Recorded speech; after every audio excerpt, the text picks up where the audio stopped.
I'm Tara. And I'm Gabriella. And you're watching the Geometry channel. This section is called Special Right Triangles. The first special right triangle is the 45 degree, 45 degree, 90.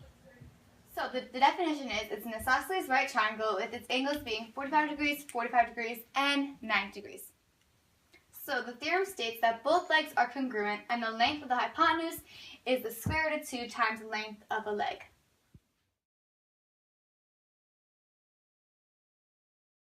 Okay, so these are two examples and it says find x.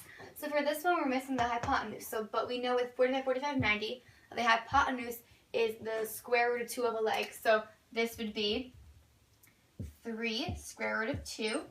And then this one of the legs we don't know, but we do know that the legs are always congruent, so therefore this leg would be also 3. So x equals 3.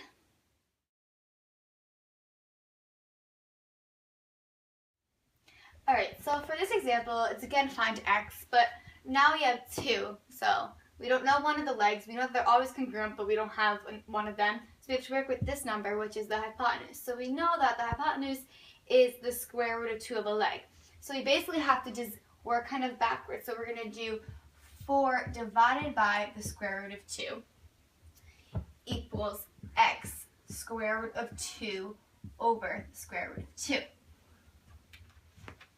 So then it's 4 over the square root of 2 times the square root of 2 over the square root of 2, which then you're going to simplify and reduce to 4 times the square root of 2 over 2, which you know equals 2 square root of 2. So now we just know that x equals 2 the square root of 2 for both of the legs.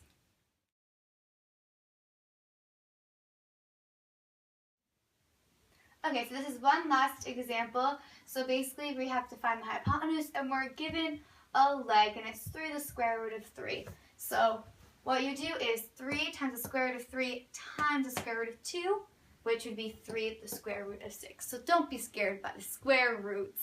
The next special right triangle is a 30, 60, 90 degree, and it is a right triangle whose 3 angles are the measures of 30, 60, and 90 degrees. 30, 60, 90 theorem states that the length of the hypotenuse is 2 times the length of the short leg, and the long leg is the square root of 3 times the length of the short leg. So to find x, we have to apply the theorem.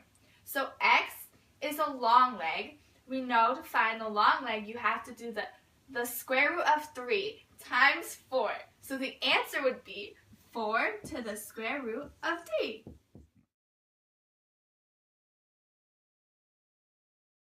So for this one, we have to find the short leg. And we know the long leg is the square root of 3 times the short leg. So the short leg would equal 4.